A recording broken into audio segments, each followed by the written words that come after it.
Hi, I'm Steve Marshall, inventor of the Morrison digital trumpet. I actually came up with the idea many years ago when I was studying electronic engineering at university. I was a trumpet player and a keyboard player, and I guess what I realised was when you're playing trumpet up the front, you're centre of attention. Everybody, wants to see the trumpet player playing, but the keyboard player is always in the background, not really doing anything exciting. Yet the keyboard player has access to all the different sounds, all the trick electronics, all the stuff he wants to do. So I guess I thought, well, I'd love to be able to do that when I'm playing trumpet, so I decided to design an electronic trumpet. And I guess I just hope that all my years of hard work turns into years of enjoyment for all the people that start playing the MDT. And yeah, thanks again. See you later.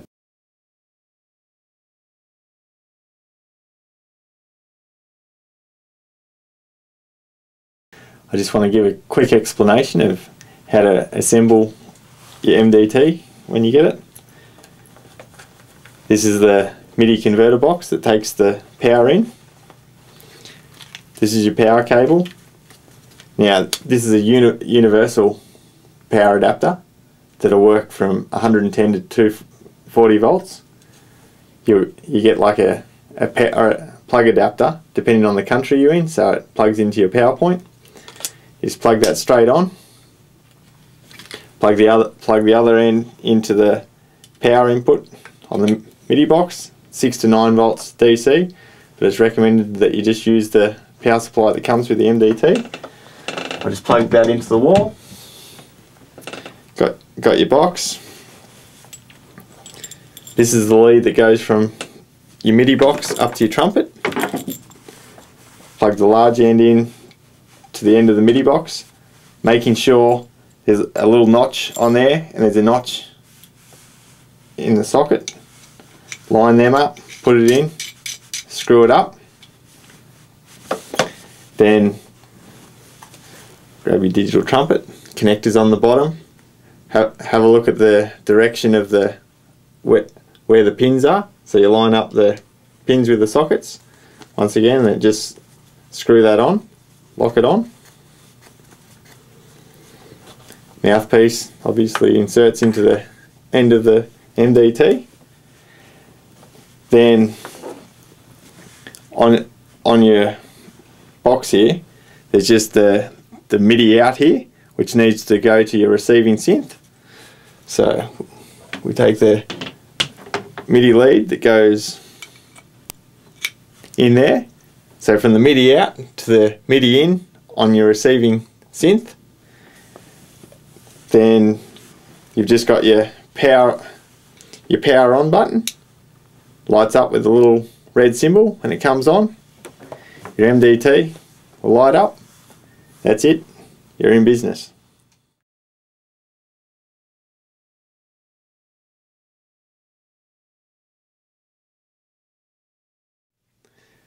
When you first get your trumpet, one of the things with the handle here, you can see the handle, which is like you're holding it with your left hand to play these buttons.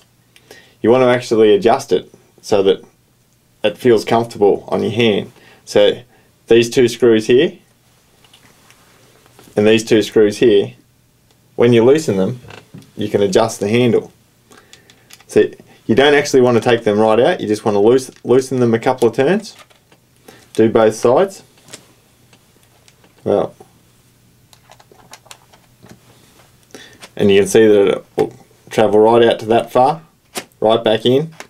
You can also give it a slight bit of rotation depending on how you'd prefer to have your fingers. So for me, I find what you want to do is put it in a position so that your fingers, when they're basically straight, they sit on the top row of buttons. Once you find that position, then just turn the instrument a little bit. Just tighten the screws.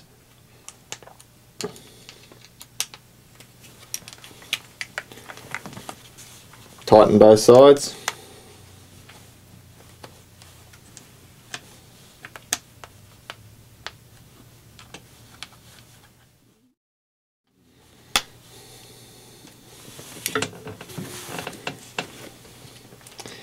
then you're all set. Much easier to play.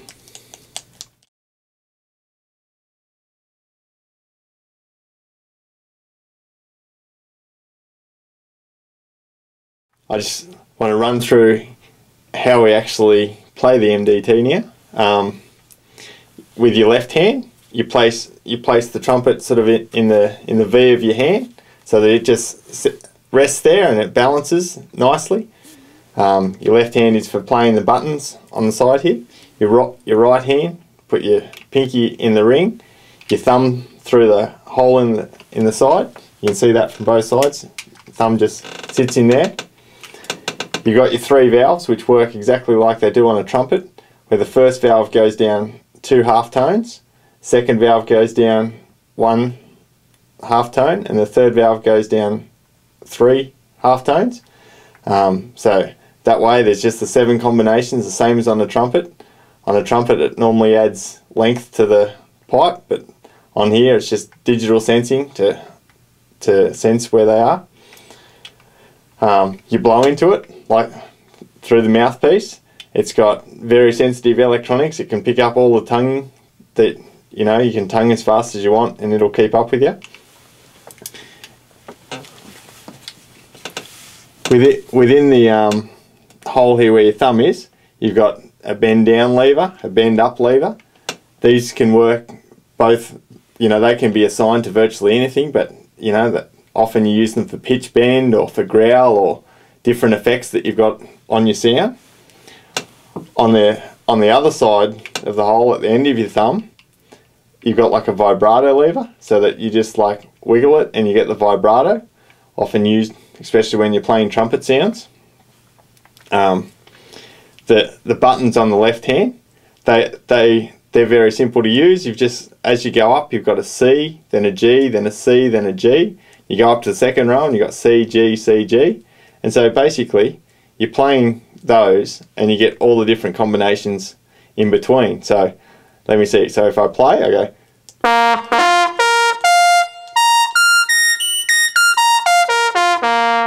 And then the valves give all the combinations in between. So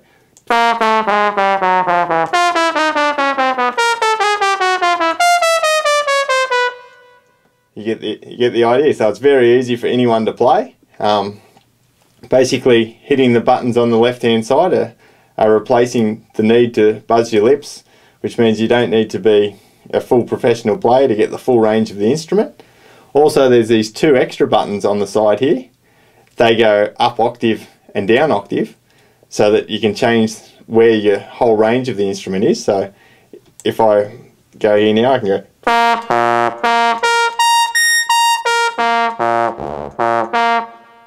Basically, so depending on the sound, you might want to play bass, or you might want to play some really high lead sound. You can change where the center octave of all your 4 octave range with your fingers is. There's 2 extra buttons, one on the top here, one on the side. They're basically assignable to all different things, so that you can just press a button, change sounds, or you can use it for a trill key or for effects or whole heap of different things that you might want to set it to. And it's basically combinations of buttons will change plenty of effects that you want to do. You can completely control your sound module from the trumpet itself. It has all the options to do that. So we'll be explaining that later on. It's in the manual, and in other videos we'll explain more about how to do that. So yeah, thanks.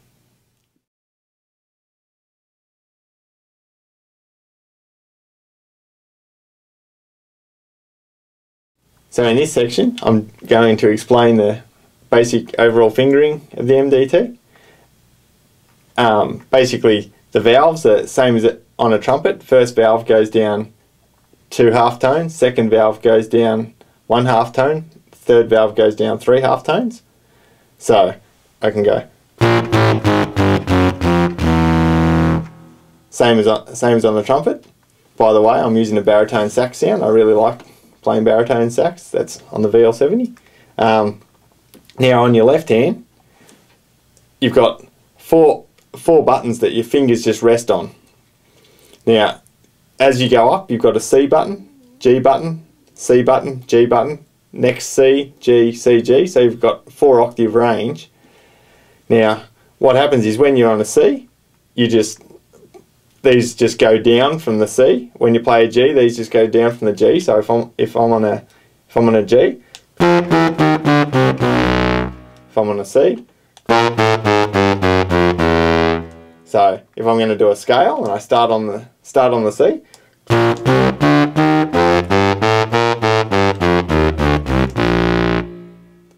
so it's fairly easy to get used to because the fingering is the same in every octave. So once you've got that down, you can just keep going. So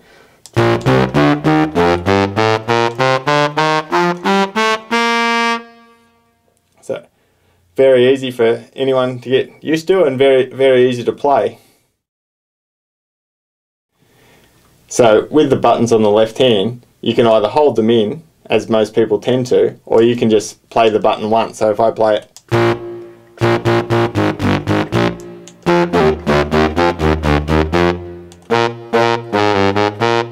so that you don't have to hold them in. Lots of people do, but it's a personal preference.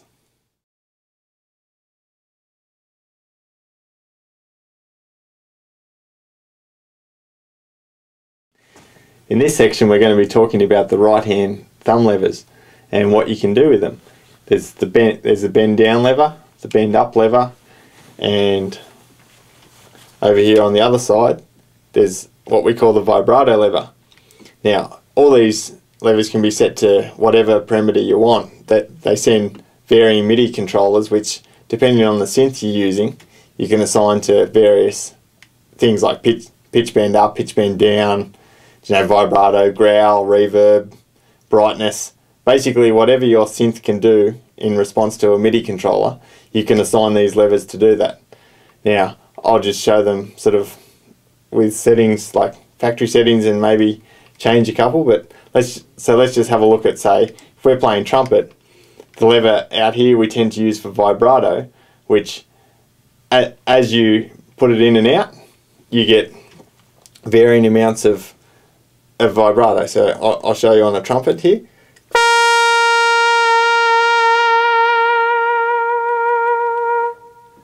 So you can see that you basically have full control of the vibrato speed and level. The more you press it in and out, like the bigger the range distance, the more the pitch bend in the vibrato, and the faster you push it in and out, it's the exact same response speed in the vibrato, so you can have the exact speed of vibrato you want. Let's have a look at the pitch bend up lever. So if I'm playing the trumpet still, I can go. Hang on.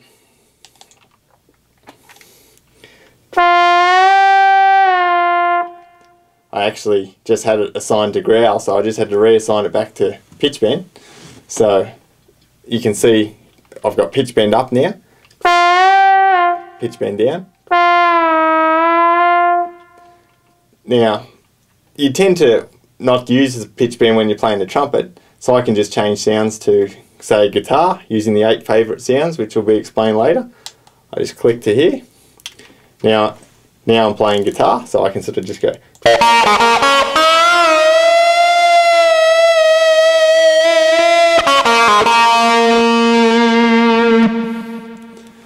So you can see there I was just using the pitch bend up and a bit of vibrato at the end. Works really well with guitar sounds. Now if you're playing, let's say, a saxophone, so I can just change to a saxophone. I like playing baritone sax, so we might use like the bend down on the saxophone, so I can go.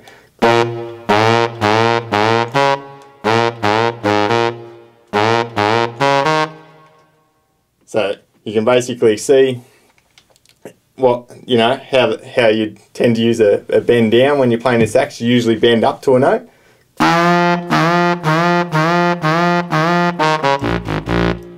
So, bend down works really well. I can just reassign, say with the VL70 module we're using here, if I just reassign the up controller to be growl, then we've got that set up. We're setting up to send foot controller signals, but that actually controls growl in the VL70. So now I can have like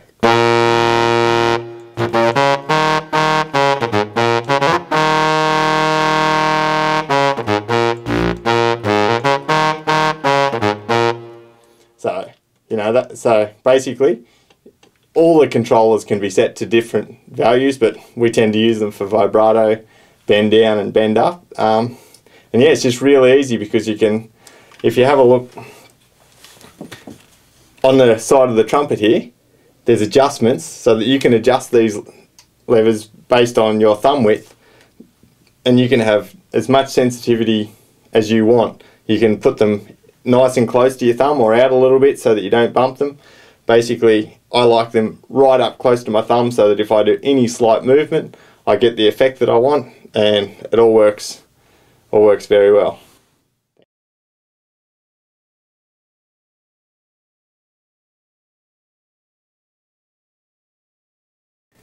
In this section, I want to talk about assigning the right-hand thumb controllers to different MIDI controller numbers, just using hotkeys so that you can basically make the changes on the fly while you're playing. If I turn the instrument around, as I showed before, the standard setting is for vibrato on this lever here.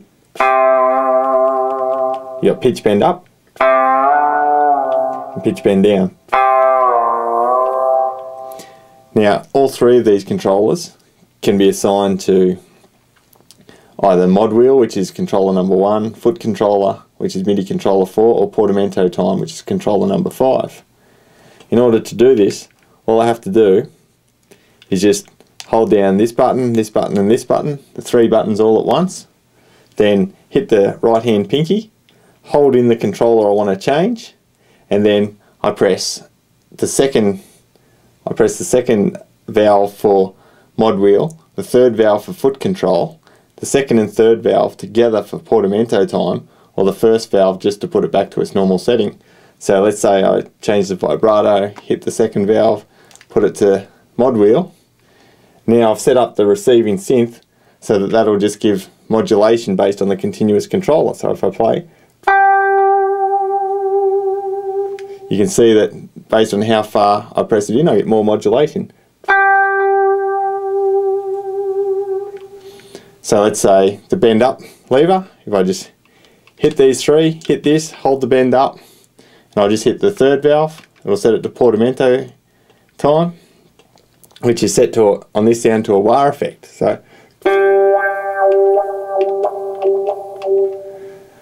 So, and basically that's it. I can just hit the 3, hit the bend up, hit the pinky, press the first valve, and we're back to normal. Easy as that.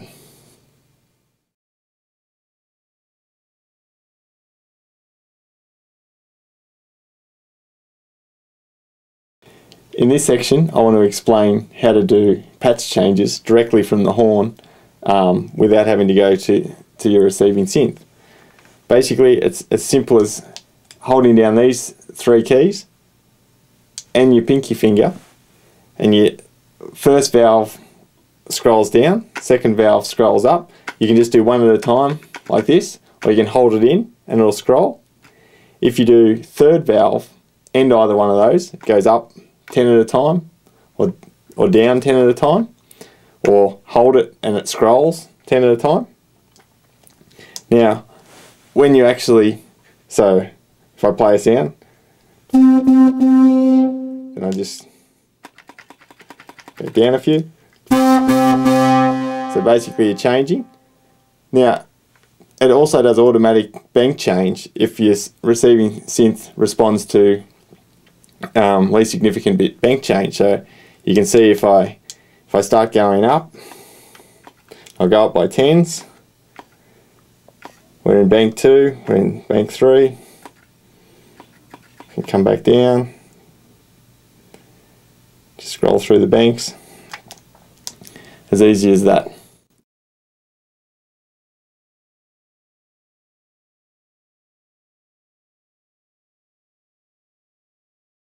In this section I just want to show how to transpose the trumpet, just while you're playing it. If you're on stage and you want to transpose quickly without going into the LCD screen, you just hold these 3 bottom buttons down here and the pinky button on the right hand. Then the octave up and down will transpose. So then the LEDs in the end of the horn will actually tell you which key you're in. When you're on just the middle LED, you're in B flat. Click it once, you're in B. Click it again, you're in C. Now every 2 changes up to the next light, and you can come back down. Now you can also play the trumpet while you're doing this to actually hear the key that you're in. So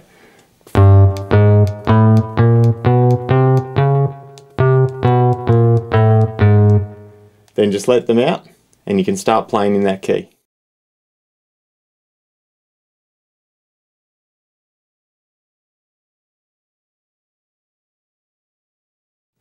Another very handy feature on the horn while you're playing live is the ability to change the volume. If you start playing and you're a little bit too loud, what you can do is you just place your 3 fingers like this on the horn, which actually makes a V, which makes it easy to remember. V for volume.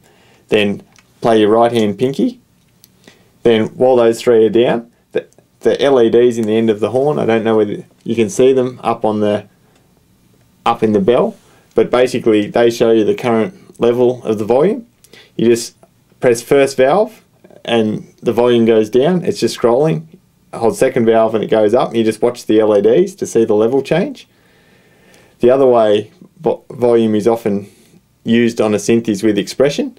Now that's just on your left hand here. It's just inverted. So it's an upside down V with these 3 buttons and the right hand pinky. First valve goes down, second valve goes up. Once again, it's shown in the end of the horn. You might be able to see it on the actual VL70. There's a little bar graph in the middle of the bottom of the screen. You can see volume and expression there. I'll do expression first. We can just go down, go up, or volume. We can go down, go up, and you just set it wherever you want. And it's as easy as that, and it saves you having to move back across to your synthesizer and change it using the volume knob.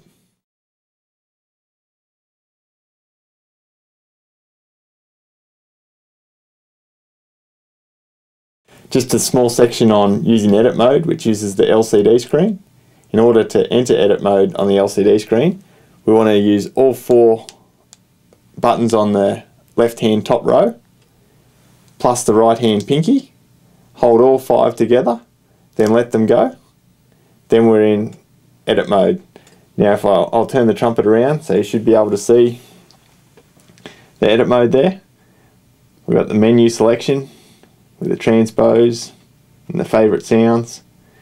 Now the 4 selections on the bottom row on the LCD screen correspond to like valve 1, valve 2, valve 3 and the pinky. So if I press valve 1, it goes into the transpose menu. I can go down and up using the valves. Then once I'm done, I can hit the pinky and we exit. We go back to the main screen. I can do some more editing, or I can exit again. We go back to the Morrison digital trumpet, which is playing mode, so that we can just turn the trumpet back around and we're back into playing mode and we can start playing.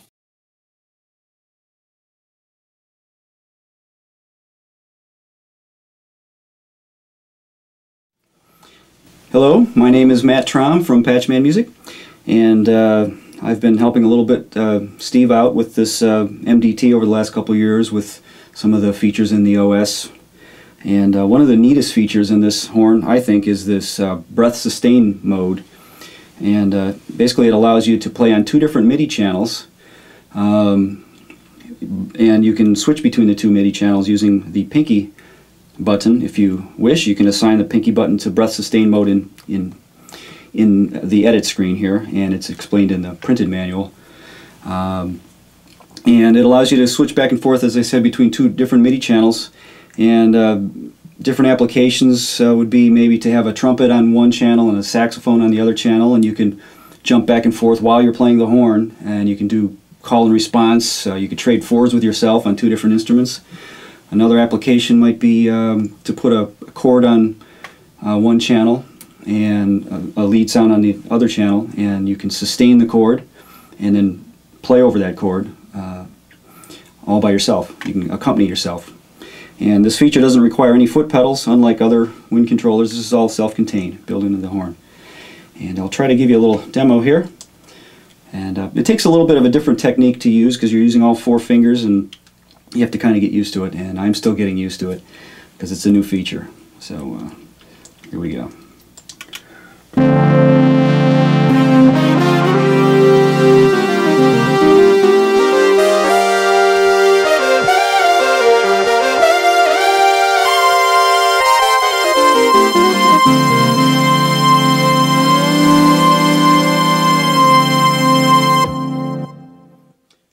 Basically how it works.